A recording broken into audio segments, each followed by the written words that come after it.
नमस्कार। मैं डॉक्टर सतीश कुमार मीना, सहायक आचार्य राजनीति विज्ञान, राजकीय महाविद्यालय बावनवास। इन व्याख्यानों की श्रृंखला में आप सभी का स्वागत है, अभिनंदन है। आज इस व्याख्यान की श्रृंखला में हम महान पाश्चात्य विचारक रूसो के सामान्य इच्छा के सिद्धांत के बारे में चर्चा करेंगे। रूसो के सामान्य इच्छा का जो सिद्धांत है वो रूसो के समस्त दर्शन का सर्वाधिक महत्वपूर्ण, रोचक, विवादास्पद अंग है। यह रूसो के संपूर्ण राजनीतिक दर्शन की आधारशिला है। इसी के आधार पर रूसो ने स्वतंत्रता, अधिकार, कानून, संप्रभुता, राज्य की उत्पत्ति, संगठन आदि विषयों पर विचार प्रकट किए हैं। जोन्स के शब्दों में सामान्य इच्छा का विचार रूसो के सिद्धांत का न केवल सबसे अधिक केंद्रीय विचार है, अपितु वह उसका अधिक मौलिक और रोचक विचार भी है। रूसो का राजनीतिक क्षेत्र में उसकी सबसे अधिक महत्वपूर्ण देन इसी सिद्धांत की रूप में मानी जाती है। इसी प्रकार मैक्सी भी कहते हैं कि सामान्य इच्छा की धारणा सूक्ष्म मनोयोग की पात्र है। वह रूसो के दर्शन का मर्म है और शायद राजनीतिक चिंतन के प्रति उनका सबसे विशिष्ट योगदान है। रूसो के राजनीतिक विचारों को समझने के लिए उसकी सामान्य इच्छा की धारणा को समझना आवश्यक है। सामान्य इच्छा का सिद्धांत रूसो की सबसे विवादास्पद धारणा है। जहां प्रजातंत्र के समर्थक रूसो की सामान्य इच्छा का स्वागत करते हैं, वहीं निरंकुश शासकों ने इसका गलत प्रयोग करके जनता पर अत्याचार किए। रूसो ने जब प्राकृतिक अवस्था में एकांत में रहने वाले व्यक्तियों से अनुशासनपूर्ण संस्था का निर्माण करना चाहा, तो ऐसा करना तार्किक दृष्टि से असंभव था, क्योंकि प्राकृतिक अवस्था में रूसो व्यक्ति को एकांत मानता है और उस एकांत व्यक्तियों को के लिए एक अनुशासनात्मक पूर्ण संस्था की स्थापना को तार्किक दृष्टि से एकांत में रहने वाले व्यक्ति अनुशासनात्मक कैसे हो सकते हैं, अनुशासन पूर्ण कैसे हो सकते हैं, उसको तार्किक रूप देने के लिए रूसो का समझौता किसी चमत्कार का परिणाम लगने लगा। पशुत्व का जीवन जीने वाले रातों रात नागरिक बन गए। इस विसंगति को दूर करने के लिए रूसो ने सामान्य इच्छा के सिद्धांत का प्रतिपादन किया। रूसो ने इस सिद्धांत द्वारा व्यक्तिगत स्वतंत्रता तथा सामाजिक सत्ता में समन्वय का प्रयास किया। रूसो के सामान्य इच्छा के सिद्धांत को समझने के लिए सबसे पहले रूसो कहता है कि व्यक्ति की दो तरह की इच्छाएं होती है। यथार्थ, जिसको स्वार्थी इच्छा कहते हैं, वास्तविक या आदर्श इच्छा में भेद करना आवश्यक है। सामान्यतः इन दोनों इच्छाओं का एक ही अर्थ लिया जाता है, परंतु रूसो द्वारा इनका प्रयोग विशेष अर्थ में किया गया है। पहली, यथार्थ या स्वार्थी इच्छा, यह रूसो कहता है, रूसो ने इन दोनों को अलग अलग तरह से वर्गीकृत किया है और अलग अलग तरह से परिभाषित किया है और अर्थ दिया है। वह कहता है कि यह यथार्थ इच्छा व्यक्ति की क्षणिक आवेग से उत्पन्न इच्छा है। यह सदैव निम्न एवं परिवर्तनशील कोटि की होती है। यह प्रत्येक क्षण व्यक्ति का स्वार्थ देखने के लिए उठती है व्यक्ति के मन में। इससे सारे समाज को स्थायी आनंद प्राप्त नहीं होता। यह इच्छा स्वार्थ प्रेरित, संकीर्ण और अस्थिर है। इसे व्यक्तिगत या ऐन्द्रिक इच्छा का नाम भी दिया गया है। इसी इच्छा के कारण व्यक्ति दूसरों से झगड़ा करता रहता है। आशीर्वादम के अनुसार यह व्यक्ति की समाज विरोधी इच्छा है। यह क्षणिक है, तुच्छ इच्छा है, यह संकुचित और स्वविरोधी भी है। अब रूसो वास्तविक इच्छा को किस तरह परिभाषित करता है। वास्तविक इच्छा निश्चित होती है, स्थिर होती है। इसमें स्वार्थ सार्वजनिक हित के अधीन होता है। यह शाश्वत है, विवेकपूर्ण है, सामाजिक कल्याण के हित में होती है। इस इच्छा से व्यक्ति अपने हित को सार्वजनिक हित के रूप में देखता है। यह मनुष्य की श्रेष्ठता तथा स्वतंत्रता का द्योतक है, नागरिक के बौद्धिक चिंतन का परिणाम है। एवं वैयक्तिक स्वार्थ से रहित होने के कारण यह व्यक्ति की आदर्श इच्छा भी कही जा सकती है। वास्तविक इच्छा निर्विकार, नित्य, स्थिर है। डॉक्टर आशीर्वादम के अनुसार यह जीवन के सभी पहलुओं पर व्यापक रूप से दृष्टिपात करती है। यह विवेकपूर्ण इच्छा है। यह व्यक्ति तथा समाज के सामंजस्य में प्रदर्शित होती है। वास्तविक इच्छा और स्वार्थी इच्छा के अंतर को एक उदाहरण के द्वारा समझा जा सकता है कि यदि व्यक्ति रिश्वत लेकर नौकरी देता है तो उसका स्वार्थी या यथार्थ इच्छा है ये। यदि वह रिश्वत न लेकर नौकरी देता है तो यह उसकी वास्तविक या आदर्श इच्छा है। अब इन आदर्श, यथार्थ और वास्तविक इच्छा के माध्यम से ही रूसो सामान्य इच्छा को परिभाषित करता है। सामान्य इच्छा राज्य के सभी नागरिकों की वास्तविक या आदर्श इच्छाओं के योग है। इस इच्छा द्वारा वे अपने व्यक्तिगत हितों की कामना न करके सार्वजनिक कल्याण की कामना करते हैं। वह सभी के कल्याण के लिए सभी की आवाज़ है। बोसाके के अनुसार सामान्य इच्छा संपूर्ण समाज की सामूहिक अथवा सभी व्यक्तियों की ऐसी इच्छाओं का समूह है जिसका लक्ष्य सामान्य हित है। समाज में व्यक्तिगत हितों का सामाजिक हितों के साथ समन्वय और सामंजस्य ही सामान्य इच्छा है। समझौतावादी विचारक रूसो के अनुसार नागरिकों की वह इच्छा जिसका उद्देश्य सामान्य हित हो सामान्य इच्छा कहलाती है। टी.एच. ग्रीन ने इसे सामान्य हित की सामान्य चेतना के रूप में परिभाषित किया है।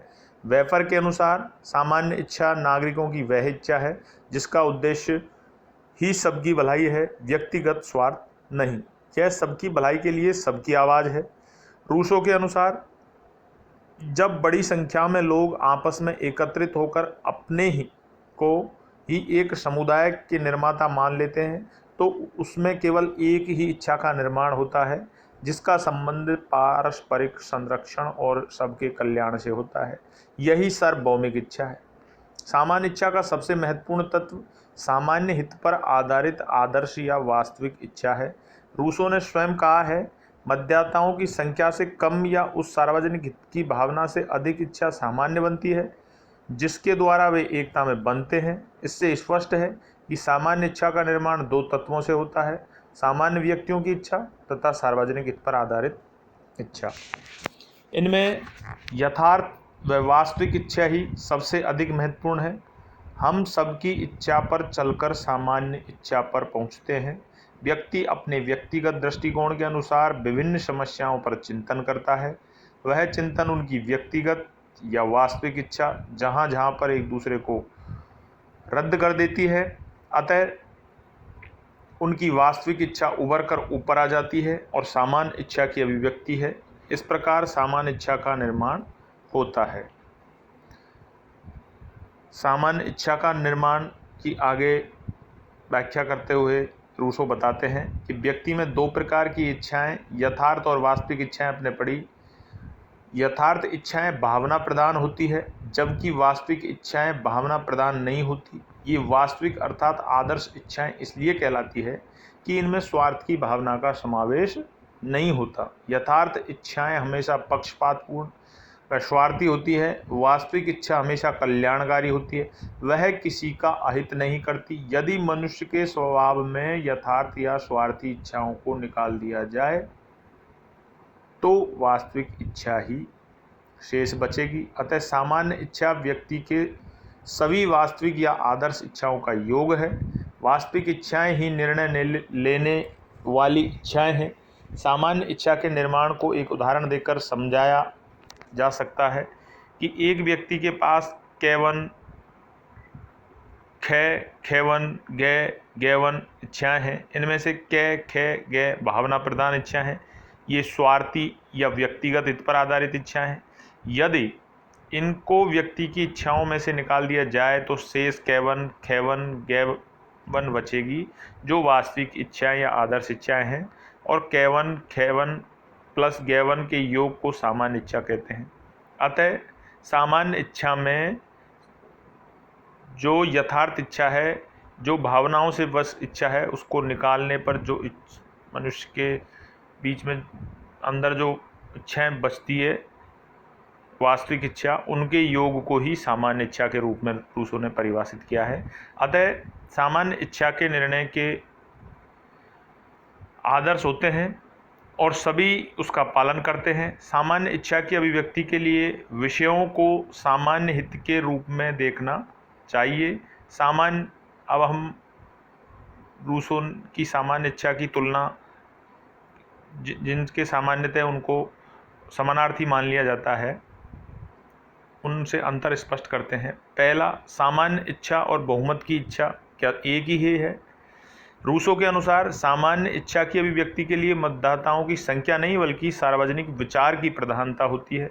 रूसो के अनुसार जो तत्व इच्छा को सामान्य बनाता है वह इसे रखने वाले व्यक्तियों की संख्या नहीं अपितु सार्वजनिक हित है, जो इन्हें एकता के सूत्र में बांधता है। बहुसंख्यक मतदाता सार्वजनिक हित के बदले सामूहिक स्वार्थ का प्रतिनिधित्व कर सकते हैं, अर्थात वे सार्वजनिक हित के विपरीत कार्य कर सकते हैं।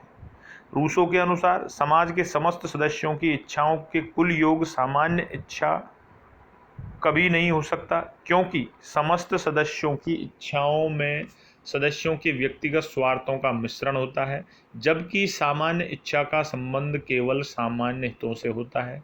सार्वजनिक सर्वसम्मति सामान्य इच्छा की कसौटी नहीं हो सकती। सामान्य इच्छा बहुमत की इच्छा से सर्वथा अलग है। सामान्य इच्छा लोक कल्याण के उद्देश्य से प्रेरित है। यहाँ रूसो ने स्पष्ट किया कि सामान्य इच्छा और बहुमत की इच्छा अलग अलग चीज़ है। संख्या के ज़्यादा होने पर भी जरूरी नहीं कि बहुमत की इच्छा सामान्य इच्छा हो। सामान्य इच्छा भावना, सामान्य इच्छा उद्देश्य के आधार पर अपने आप को एक सूत्र में प्रयोग हुए है, जबकि बहुमत में संख्या बल के आधार पर जरूरी नहीं कम व्यक्तियों की वास्तविक इच्छाओं के योग को सामान्य इच्छा का नाम दिया है। वो बहुमत की इच्छा के विरुद्ध सबके हित में हो सकती है। इस प्रकार रूसो ने सामान्य इच्छा और बहुमत की इच्छा को अलग किया है। अगला, सामान्य इच्छा और सर्वसम्मति से इच्छा। रूसो ने इन दोनों में भी भेद किया है। समस्त सदस्यों की इच्छाओं में व्यक्तिगत हितों का समावेश होता है। सामान्य इच्छा का संबंध सामान्य हितों से होता है। रूसो के अनुसार सामान्य इच्छा का लक्ष्य सार्वजनिक होता है, जबकि सर्वसम्मति या सभी की इच्छा का लक्ष्य वैयक्तिक हित होता है। वह सभी के द्वारा व्यक्त इच्छा भी हो सकती है। सर्वसम्मति व्यक्तियों के हितों में से भी संबंधित हो सकती है, पर सामान्य इच्छा अनिवार्यतः सारे समाज के कल्याण से ही संबंधित होती है। इसी प्रकार रूसो ने सामान्य इच्छा और लोकमत में भी अंतर स्पष्ट किया है। रूसो सामान्य इच्छा और लोकमत में अंतर स्पष्ट करता है और कहता है कि लोकमत का रूप हमेशा समाज की भलाई नहीं, कभी कभी लोकमत समाज के हित में नहीं होता, परंतु सामान्य इच्छा सदैव समाज के हित में होती है। सामान्य इच्छा हमेशा समाज के स्थायी हित का प्रतिनिधित्व करती है। प्रचार साधनों जैसे रेडियो, टीवी, समाचार पत्र, पत्रिकाएं आदि द्वारा लोकमत को पथभ्रष्ट हो सकता है, परंतु सामान्य इच्छा कभी पथभ्रष्ट नहीं हो सकती। तो सामान्य इच्छा लोकमत से अलग है, सामान्य इच्छा सर्वसम्मति से अलग है, सामान्य इच्छा बहुमत से अलग है। सामान्य इच्छा का हम अर्थ जाने, रूसो के द्वारा जिस सामान्य इच्छा को प्रकट किया गया, तो उन्होंने सत्ता को या राज्य को शक्तिशाली बनाने के लिए ऐसी इच्छा जो भावना प्रधान हो,